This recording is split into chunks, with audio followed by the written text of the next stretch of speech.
What is the worst movie you've ever seen? The Master of Disguise. And if you haven't heard of that movie, just go on YouTube and look up any clip from this movie. It doesn't matter which scene you watch from this movie. You can watch any 10-second random sample from this movie, and you will instantly see why this is the worst movie ever made, in my opinion. At least out of the ones I've seen. I mean, all you really need to know is the main character's name is Pistachio Disguisey. I mean, this is one of those movies, I think we had it on DVD when I was like 6 or 7 years old, and I watched this movie a few times, and even when I was 6 or 7 years old, at that age, pretty much everyone is running a brain rot build. Like, you were pleased by pretty much any movie, and even when I was that old, I knew that I was watching a piece of shit movie. I've seen The Room, I've seen The War of the Worlds with Ice Cube. I think The Master of Disguise is worse than those movies. If you could talk to one director, dead or alive, who would it be and why? So I'd probably either go with Orson Welles or David Lynch. Orson Welles because, well, number one, I'm not even a huge Citizen Kane fan. I respect it, but I don't love it. But like just the fact that he was 25 years old and he made this movie that completely changed the film industry forever. I'm sure he's just a very smart and interesting person. Plus, I've seen interviews of his and he just seemed like he was a pretty funny dude. So I think it'd be pretty cool to talk to Orson Welles.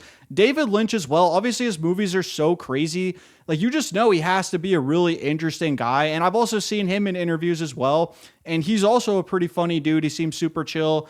As far as alive directors, I think James Cameron actually seems super chill. Like, I watch a lot of director interviews. Like, I don't watch a ton of informative video essays about movies, but I do watch a ton of director interviews because I actually think you learn a lot more about movies than from just like a 10-minute director interview than you will from an hour-long video essay, but I digress. James Cameron seems super chill. George Lucas, I know a lot of people like to make fun of George Lucas, but if you watch him in interviews, he also seems like a really chill dude. I like George Lucas. I like his personality. Yeah, any one of those four people I think would be super cool to talk to. If I have to pick one out of any of those, I'll probably go with David Lynch. Which movies made you fall in love with movies? Lord of the Rings, Star Wars, Indiana Jones. Those are the main series I watched when I was maybe 5 or 6 years old. I have loved those movies pretty much the entire time that I've been a sentient human being.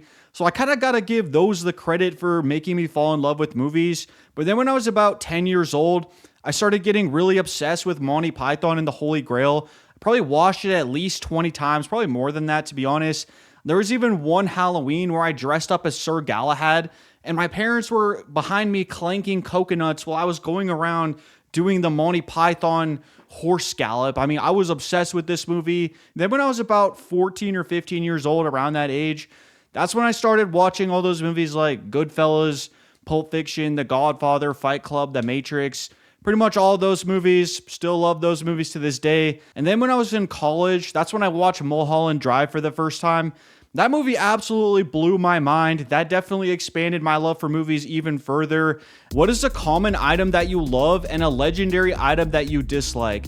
Okay, so I'll pick some ones that I've used in the video so far. A common item that I love is Saltburn. I think it was in Jordana Brewster's build. Absolutely love that movie. It's one of my favorite guilty pleasures. I know a lot of people don't like Saltburn. I even watched this whole hour-long video essay that was meticulously breaking down every little detail about why Saltburn sucks, why it's such a stupid movie. And I'm watching this video essay and I kind of agree with all of the points that are being made, but at the same time, I still get way more enjoyment from watching Saltburn than I did from watching this video essay. So Saltburn wins. And as for a legendary item I dislike, I have to go with In the Mood for Love. It was in Lucy Liu's build. And it's one of those movies where while I'm watching it, I can totally appreciate why it is universally regarded as a masterpiece. It's an extremely well-made movie. Every aspect of the filmmaking is absolutely brilliant, but I do not enjoy watching. I just find it kind of boring. I'm personally not into that kind of melancholy, sad drama type of movie. I'm not saying that those aren't good movies. It's just not my speed. So, I mean, people get mad at me for not liking certain movies, but I don't know. What can I say? I just didn't enjoy watching it. I'm not saying it's a bad movie. I'm not really a film critic, so I'm just giving my opinion on the movie. Didn't really like it, but I could still recognize it as a legendary item because, yeah, it's an all-time great movie. It's a classic. What are your top 4 favorite movies? So the top 3 spots are pretty much permanently locked in. So Lord of the Rings, Fellowship of the Ring, Mulholland Drive, and Monty Python and the Holy Grail. It would take a lot for any movie to come in and surpass any one of those 3. I don't see that happening anytime soon, but you never know. As for the 4th slot, there's probably about 20 movies I could probably rotate in and out of that. Right now, it happens to be Mean Girls just because I watched it like a week ago or something like that. Really love that movie. I've seen it probably like 20 times. What is the best video you've ever watched on YouTube? As soon as I saw this question, I immediately knew what the answer would be. It's History of the Entire World, I guess, by Bill Wirtz. If you haven't seen that video, you definitely need to go watch it. I think it's pretty much a perfect YouTube video. It's about 20 minutes long and it covers the entire history of the world. I mean, obviously it's not going to go in depth. It's a 20-minute YouTube video, but it's just so entertaining. What are your hobbies outside of watching movies? So yeah, I think it's probably pretty obvious, but the hobby I spend by far the most amount of time doing is making videos. But outside of watching movies and then making videos about movies, I would say, I don't know if this really counts as a hobby, but the other thing that I do on a weekly basis, I go to the gym and lift weights. You probably can't tell from how I look on camera, but if you saw me in person, you'd probably be able to tell. So I really like lifting weights. Well, I guess I should say I don't actually enjoy the act of lifting weights that much, but I like getting stronger and kind of leveling up in the gym. I also really like video games, as you could also probably tell from some of my videos. Another hobby, I guess I haven't done it in years, but I used to be really into music production. If you go on my Patreon page, you can see some of the old music I used to make. It's not very good, but it's something I used to do for fun. I don't really have time to ever do it anymore, but yeah, that is something I was really into for a pretty long time. I'll probably get back into it at some point. I also used to be really into skiing, but that's another one I haven't done in a very long time. Oh, and another one, and I don't really know if this counts, but I really love playing bar games like pool and darts especially. I'm not saying I'm a pool shark or anything like that, but I'm pretty decent at pool. Definitely not good though. If I go up against someone they play a lot of pool and they're really good, they're going to beat my ass. They're going to wipe the floor with me. But if I'm playing against your average person who doesn't play pool very often, I'm probably going to win about 80% of the time. So I'm one of those people where I could go to a bar and then pool shark a few people, win some money, but then my ego would get too high and then I would run into an actual pool shark and then they would just clean up my wallet and hustle me. What's your favorite kind of pie? So it depends if we're including pizza into this. I've seen a little bit of debate on whether or not pizza counts as pie. If we're including pizza, then yeah, pizza is my favorite pie. But if we're talking dessert pies, apple pie all the way. What's your favorite use of food in film? So I don't know if this exactly counts, but my favorite one, the first thing that came to mind is in The Godfather when he's like, leave the gun, take the cannoli. Like, I don't know. I just love that scene. It's one of my favorite lines in any movie. I don't know if that really counts as use of food in film, but I mean, he's talking about cannoli, so I think that kind of counts. Another one would be in Goodfellas when the mafia boss, I think Paulie was his name, when they're in the prison and he's teaching them how to make sauce. And he's like, yeah, you got to get a razor blade and cut like these really thin slices of garlic. I don't know if that is actually a good method. I'm sure there's some chefs who are watching that. They're like, no, you can't do that. But I thought it was a really cool scene in Goodfellas. Like, I don't know. I guess I just like it when Italian mafia guys start talking about Italian food. Like, that would be my favorite use of food in film most of the time.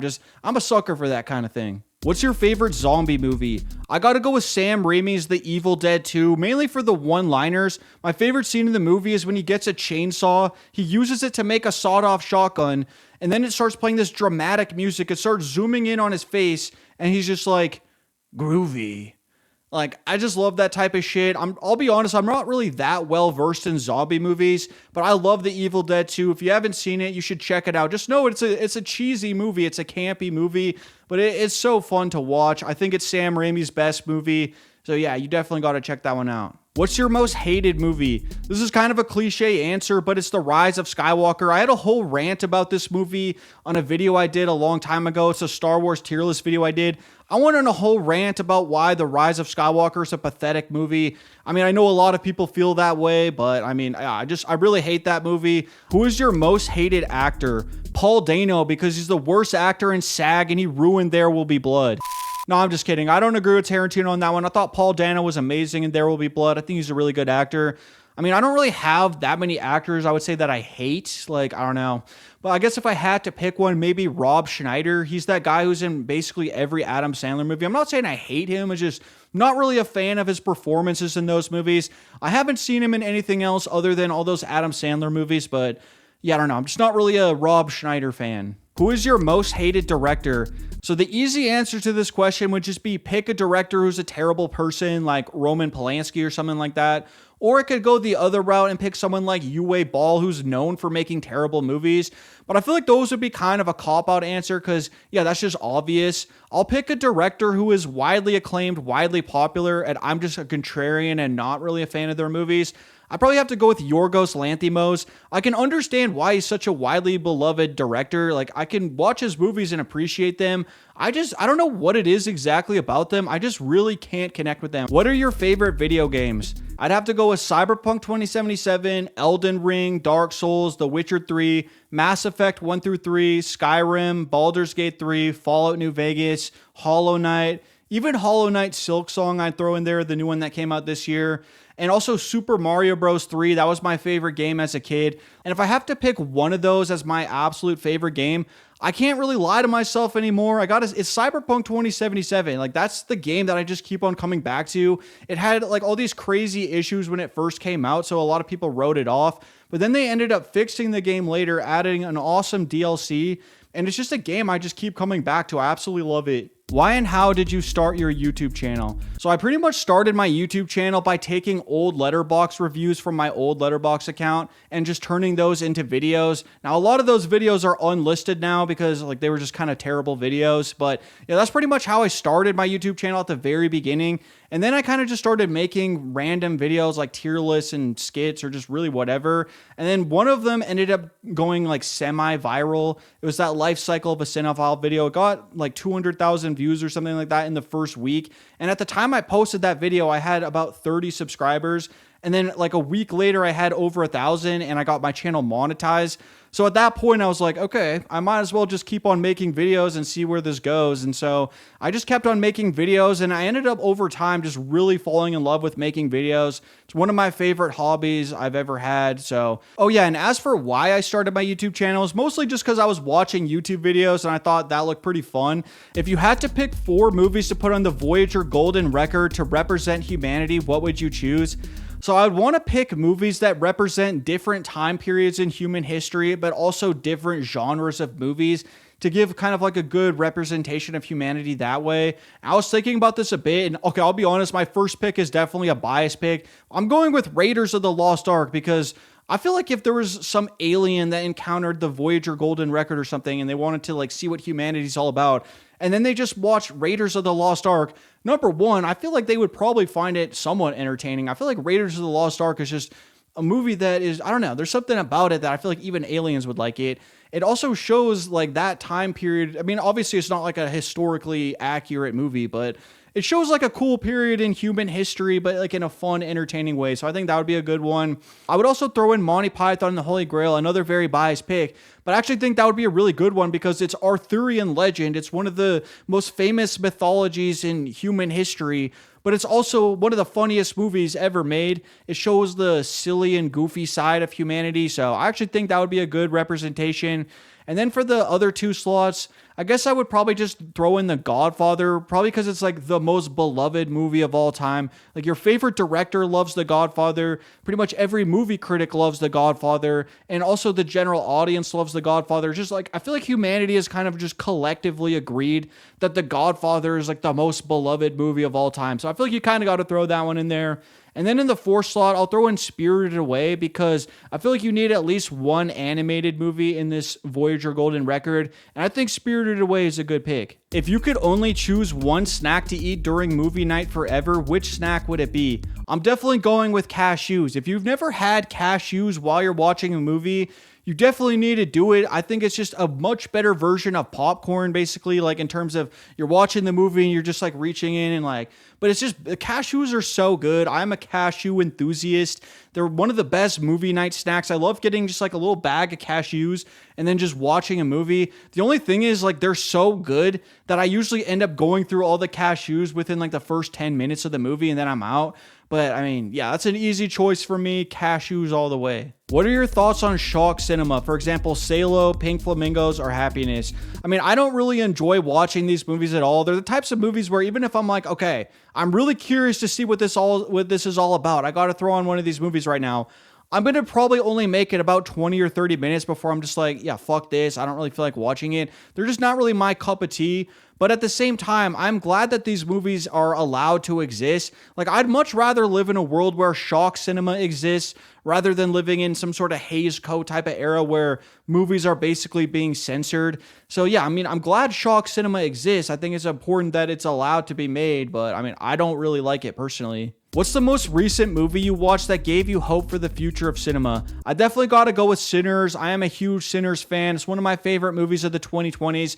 And just to see how successful that movie was at the box office, like everyone was talking about Sinners. It made a huge amount of money at the box office. Everyone was going to the theaters to see it. But it was also just a really great movie, like a great original movie. And it was just really cool to see a movie like that succeed. So that did give me some hope for the future of cinema. What percentage of the Letterboxd top 250 have you seen? So it looks like it's only 32%. Those are some rookie numbers. I definitely need to pump those numbers up. Do you agree that the Before Trilogy negative diffs Lord of the Rings? Your answer will determine whether I stay subscribed. Well, it looks like I'm about to lose a subscriber because somehow I have never actually watched the Before Trilogy. I know that's kind of crazy. I really need to get around to watching the Before Trilogy, but I will say this. The Lord of the Rings movies have been my favorite movies ever since I was like 5 years old. The chances of the Before Trilogy just coming in and surpassing Lord of the Rings for me is a very, very slim chance. I'm not saying it's impossible. I will always go in with an open mind, but yeah, there's really a pretty much a 0% chance that any movie is going to come in and surpass Lord of the Rings for me. It would take a lot for that to happen. So what is one highly rated movie that you absolutely dislike or hate? And what is your biggest hot take on a movie? See, I'm kind of just lumping these two questions together because my answer is basically the same. Is that I don't like Tarkovsky's Stalker. I know everyone considers it as one of the greatest masterpieces ever created, and I totally see why people think that. It's one of the most well-made movies ever. But I just personally find it excruciatingly boring to sit through. The first time I watched it, I was just waiting for this movie to be over. And then I wanted to give it another chance because, okay, everyone loves this movie so much. I'm going to rewatch it. And yeah, still, the second time I watched it, I still found it extremely boring. And there was even one time where I was at this party and this guy, I don't even know how this conversation came up, but I was talking to this guy and I mentioned, yeah, I don't really like Tarkovsky's Stalker. And his immediate reaction was, well, you're an idiot. Those types of people drive me crazy. Like people who just like can't comprehend that different people have their own taste in movies. But anyway, what do you think of the phrase, don't listen to the critics, they don't know what they're saying? I mean, yeah, usually when people say stuff like this, they're usually just coping because some critics dislike their favorite movie. Like there's just a lot of people who watch movie reviews or read film criticism because they just want to have their opinions validated. So then whenever some critic comes in and says that your favorite movie sucks, some people start getting mad and defensive about it. So they say, oh, well, you're just a critic. The critics don't know what they're saying. I don't think the purpose of a critic is to just like tell you what is good and what is bad. I like critics that I disagree with. Like I actually enjoy critics more if they have a different perspective than I do, because it would be kind of boring to just watch a critic who agrees with me on everything. Like I want to see critics who dislike my favorite movie. I want to see critics who like movies that I don't like, because that's what makes it more interesting. Like for me personally, I mostly watch critics for entertainment value. And so I don't really care that much if a critic likes or dislikes a movie. I just care if they can explain why they like it or why they dislike it in an entertaining way. Like either they can be really funny or they can have a really interesting insight about the movie, or they can just like say some crazy shit and like rage bait me a little bit. Like, I don't know. Like I enjoy critics who have a sense of entertainment value. That's the type of criticism I like. Plus also having a perspective I find interesting. So yeah, personally speaking, I don't care at all whether or not a critic agrees with me. Like it just has pretty much zero factor on whether or not I enjoy that critic. But you know, to each their own. If you want to find a critic who's just going to tell you like, is this movie worth spending your money on to go see in theaters? Well, then, yeah, obviously you're going to want a critic who agrees with you most of the time. So, like, there is some value in that. How to play the Letterboxd Esports Pro League. So, yeah, there's only one criteria to make it into the Pro League is that you have to get interviewed by Letterboxd, and then they have to post that interview on YouTube. I want to become a filmmaker. What advice do you have? I mean, I'm definitely not the right person to ask that question. I don't really know anything about how to actually make it into the film industry, but some general advice I can say just about making anything. It doesn't matter what you're making, any sort of creative thing that you're making. The only thing this is going to sound like a pretty lame cliche, but it's true. The only thing you can do is just start making it. You got to start off simple and just build up from there. So if you've never made a movie before, but you want to become a filmmaker, just start making movies. And like chances are your first movie's probably going to suck, but that's okay because that's how you learn how to make movies. And then, maybe your second movie, it might still suck, but it'll be a little better than your first one. And then after a while, you'll eventually get pretty good at it. And I mean, if you don't have any equipment or anything, you're like, I want to make movies, but I don't know how to go about doing it. I mean, pretty much all you need is your phone and just call up some of your friends. They can play the different characters in the movie and just make the movie. It might not be good, but as long as you have fun while you're doing it and you're learning how to make movies while you're doing it, I think that that's a pretty good way to go. And now you might see a lot of these different directors, you watch their directorial debut and you think like, wow, like they're already really good right out the gate. But that was not the first movie they made. They didn't just come out of the gate making a feature-length movie that's getting like their directorial debut. No, they probably made a bunch of homemade or student films or just like shitty movies that you've never seen them before. And that's because they just made those to get the ball rolling. But yeah, I mean, that's just all you got to do is start making movies. What's your desert island film? Definitely Lord of the Rings, Fellowship of the Ring is probably the movie I've seen the most times in my entire life, and it never gets old. So if I was trapped on a desert island, I have to only watch one movie forever. Lord of the Rings, Fellowship of the Ring has already proven itself to be a movie I can rewatch over and over again and it never gets old. So I'm going with that. Why is the first Lord of the Rings your favorite? Yeah, I like the first one the best. Just I feel like it has the strongest sense of adventure. I love how it just starts off in the Shire and it's like the most peaceful place ever. And then all of a sudden you get introduced to the ring in this great peril and you have to go save the world. And so then they start venturing out of the Shire, and as it goes on, it just gets more and more dangerous as the journey goes along. I just think that's so cool. Like, there's just something special about discovering Middle-earth along with Frodo, because Frodo has never left the Shire. Frodo and Sam and Merry and Pippin, they've never left the Shire. So when they're going out and exploring Middle-earth, like, it's just as new and crazy to them as it is to you, the audience. I just think there's something magical about that. Plus, Gandalf the Grey is my favorite version of Gandalf. Gandalf the White is cool, but I like Gandalf the Grey a little bit better. The Balrog scene is one of my favorite scenes in all of Lord of the Rings. I absolutely love that scene. I love the Fellowship when they're all together. I like Boromir as a character. I think having Boromir in the Fellowship and his conflict with the ring, it's just an interesting character. I think it adds a lot to the movie. I also really like the way the movie ends. Like, the Fellowship falls apart. It was a massive failure. Boromir is dead. Gandalf is dead. But there's still a little bit of hope. And you see Frodo going off to Mount Doom. And then Sam chasing him across the river. Like, that is such an amazing scene. And now, obviously, it's the first of a trilogy. And it's not like a conclusive ending. But like, the reason it's still my desert island movie is because I feel like you could just watch Lord of the Rings, the Fellowship of the Ring, as a standalone movie. Obviously, you don't get a full resolution at the end, but I feel like if you just kind of view it as like an ambiguous ending to a standalone movie, Fellowship of the Ring actually does kind of work as its own movie. But that's not to say I don't love the other two. Like, I love all three of them. Return of the King is actually pretty neck and neck with Fellowship. I love Return of the King. I think Return of the King has the highest highs in the entire trilogy, but Fellowship is just the most consistently good. Like, there's no real weaknesses to it. I just think it's a perfect movie. What do you think is the most underrated movie from these actors? Pacino, De Niro, DiCaprio, Daniel Day-Lewis, and Harvey Keitel. So for Al Pacino, I'm going with Carlito's Way. I know it's a pretty well-respected movie, pretty well acclaimed. I just never really hear it getting talked about in the same conversations as like Scarface or obviously The Godfather or Goodfellas or Pulp Fiction or Heat. Like, all of those classic crime movies.